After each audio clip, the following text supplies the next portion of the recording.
Ladies and gentlemen, what is going on, everybody? And welcome to SEC Week number 6 reactions. It is crazy that we are through Week 7 for the most part. Tomorrow, Week 7 games will kick off. We got a lot we got to talk about in the SEC. That happened this past weekend. We'll talk Vandy, Alabama. We'll talk Arkansas, Tennessee, Auburn, Georgia, Texas A&M blowing out Missouri. All of that and the couple other games that were on or played on Saturday as well. But first, of course, if you guys are new to the channel, you already know what to do. Leave a like, subscribe, turn that bell on. We do our best to post on this channel every single day. With that being said, was not able to upload yesterday because we had some people over at our house. And yesterday was pretty much interview day throughout the whole day. You had an interview with an Arkansas commit, UOM player. Earlier today, you should have had an interview with an Auburn commit in 2026. And yeah, it's been a fun interview week, but now it's time to get back rolling with our predictions and reactions for the college football season. So, without further ado, let's go ahead, hop right in to these SEC Week number 6 reactions and talk about the chaos that happened this weekend. Alright, letting you guys know how we do these. We literally just go down the list, talk about the games here. We'll start off with Texas A&M blowing out Missouri. I did not see this at all. Wigman played out of his mind. 18 of 22, 278 passing yards. A fantastic day for the Texas A&M quarterback. Now, the Texas A&M running back, Moss, also had 3 touchdowns on the day as well. When you hand the ball off, when you run the ball, it's usually going to work for the most of the time against a struggling defense like Missouri has been. They lost 2 of their best players to the NFL draft this past weekend, or this past offseason, and Chris Abrams-Drain as well. So with that said, they've got to find out who's going to step up on the defensive side of the ball for the Missouri Tigers. When I look at that Missouri team, I still like their offense. I like Brady Cook. I like Luther Burden. They are both really solid athletes on the offensive side of the ball. It's just that Brady Cook has to learn how to distribute the ball to his playmakers other than Luther Burden on that offensive side of the ball as well. Now, with that said, Texas A&M, well-coached game from Mike Elko. This game was phenomenal. A&M could potentially be on the break of a college football playoff season. If you go into Texas undefeated, which is a tough task, then, of course, we'll talk about it. But right now, they're 3-0 in the SEC right now. They're starting off really hot. Their only loss is coming off a top 25 ranked team to Notre Dame. And they could be in the college football playoff. Just saying with that one. So, with that said, A&M gets the job done over Missouri and what shocked the world on Saturday in that matchup as well. Now, moving on, we will only hit this game for a little bit. Ole Miss going into South Carolina. Ole Miss getting the job done on the road, 27-3, a bounce back after a loss to Kentucky. A lot of people had this game circled on if Ole Miss or not was going to bounce back or not. They do. They're now 1-1 in conference play. Jackson Dart was only 14 of 17, 285 yards through the ground or through the air. A really solid passing performance by him on the day. And then, of course, the running back Parrish had 1 touchdown on the day for Ole Miss as well. So, Ole Miss getting the job done, distributed the ball to its playmakers. The defensive unit for Ole Miss was a force in this game, and they got the job done on the road at South Carolina as well. Now, let's talk UCF going into Florida. I've already reacted to the UCF side of things. I told you guys what Gus Malzahn did wrong in my Big 12 reactions. Now we're going to take a look at DJ Lagway, Graham Mertz, and that Florida side of things as well. Speaking of Graham Mertz, of course, he was 19 of 23, 178 yards, 1 touchdown on the day, and they got the job done. They distributed the ball to the playmakers, like the wide receiver for Florida. I believe he had about 90 yards or so in receiving. The defense for Florida looked really good, especially against the run game. Now, again, it doesn't really help when Gus Malzahn calls the same plays on back-to-back 3rd and 4th downs. But hey, it is what it is. And Florida gets the job done in a much-needed win against UCF, and Billy Napier saves his job for the time being. Now, let's talk Auburn going into Georgia. First of all, I will start with Peyton Thorne. Peyton Thorne played a really good game. I was proud of the way Peyton Thorne played. No interceptions on the day, 200 yards of passing.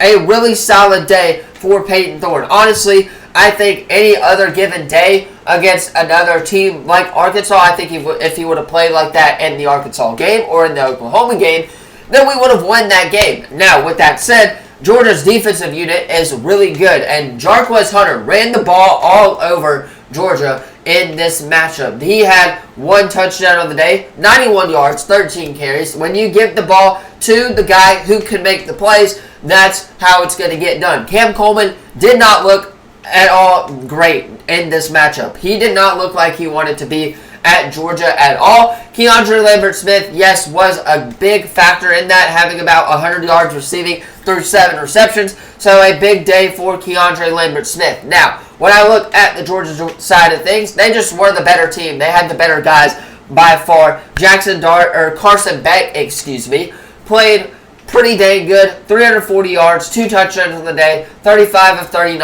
I believe, was his passing rating as well. So a very efficient day for that Georgia Bulldogs offense as they get the job done against the Auburn Tigers. Now, I will say, Auburn did score the most points that they have scored at Georgia since like 1993. So a big congratulations to them. We're seeing signs of improvement on the offense. That's what we need. We don't need to fire Hugh Freeze. No overreactions right now. But we are seeing improvements on the offensive side of the ball. They have been ranked number 1 for both freshman offensive and defensive starts at the side of the ball, snaps played during football games. So we are seeing improvement, and again, 2027 might be the year that Auburn can make the next level. Now, with that said, right now we just got to get through this season. That's the main goal right there. But Georgia does get the job done. Now, let's talk about the 2 upsets that happened in the college football world and in the SEC world. We will start with Arkansas going into Tennessee and beating Nico Iamaleava and the Tennessee Volunteers. I watched a little bit of this game. For the most part, it looked like Arkansas ran the ball a lot. Arkansas was 23 carries. The running back at least had a lot to do with that. Now, the quarterback, Taylor Green for Arkansas, was 10 of 27, 266 yards. Again, not a bad day for him, but not a good day either, if you guys know what I'm saying there. Now, with that said, Arkansas's defense played a heck of a game. The receiver for Arkansas also had 132 yards on the day as well, so that helped them a little bit. But when I look at what caused the win for Arkansas, I think that it was their defense. I think that, again, Tennessee, they have a good offense, but Nico Iamaleava, keep in mind, is a freshman quarterback, so he's going to make mistakes on the road. We saw them go blow out Oklahoma at home, but if you're not going to be able to play in the road, or on the road, what is an SEC quarterback at that point? So Nico has to get acclimated to the road SEC environments. I think that game was a showing that he was not ready for the road SEC environments right there. I still think you start him. I don't think you change quarterbacks or anything like that, but you just got to get him acclimated to that SEC caliber stadium and stuff like that, as Arkansas gets the job done over 4th-ranked Tennessee and is now 4-2, 2-1 in SEC conference play. Better than Alabama right now, which we are now going to talk about. Moving on is, of course, Alabama going into Vanderbilt and Nashville, and Vanderbilt getting the job done. Diego Pavia, know his name. That kid is a freak show. He has beaten Auburn at New Mexico State, which, again, right now it's not a shock to that, but in a couple of years it kind of will be, hopefully. Now, with that said, he's beaten Auburn, he's beaten Alabama, he's getting paid, he's making some money right now. Diego Pavia was electric in this game. I don't know his stat line off the top of my head, but with that said, he got the ball to his playmakers. The running back for Vandy had about 2 touchdowns on the day as well. Alexander, I believe, is that name. Stowers, I believe, had 119 yards as a tight end. So Diego Pavia was utilizing his receivers, was utilizing the tight end group, and that's what ultimately got the job done. Now, if you're Alabama's side of things, the defensive line for Alabama specifically did not play great. I don't know what happened with Kane Womack this week, but that has got to get figured out as well. If not for Ryan Williams, keep this in mind, he had the last 2 touchdowns on the day. So if not for Ryan Williams, this game would have been a blowout. And Vanderbilt upsets the number 1 team in the country. And don't look now, but they're 3-2, 2-1 in SEC play, or 1-1, excuse me. If they keep winning like they have been, getting a couple of wins, they could easily beat Auburn. I really think that game and Jordan Hare is going to kind of define that season for the Vanderbilt Commodores. But they could most definitely beat Auburn. Again, defensive line for Alabama needs some work. I think Jalen Milroe played a really solid day with 310 passing yards, 1 touchdown on the day. A really solid day for him. It was just the defensive line for Alabama gave up too much in the run game, and they got the job done as Vanderbilt upsets the number 1 team in America at home in week number 6. Anyway, of course, that is where I'm going to leave it for today's first video of the day. Second, if you count the interview. With that said, I'm going to hop off, get edited, so you guys can watch it on time. Have a great rest of your day. If I do not see you in SEC week number 7 predictions, enjoy the weekend. Enjoy playoff baseball tonight. We have a couple game 5s. There's some high school football on as well. There's some college football on tonight as well. A lot in the sports world as well. However, that is where I'm going to leave it for today's second video of the day. Thank you all so much for watching. And as always, I will see you in the next video. Peace.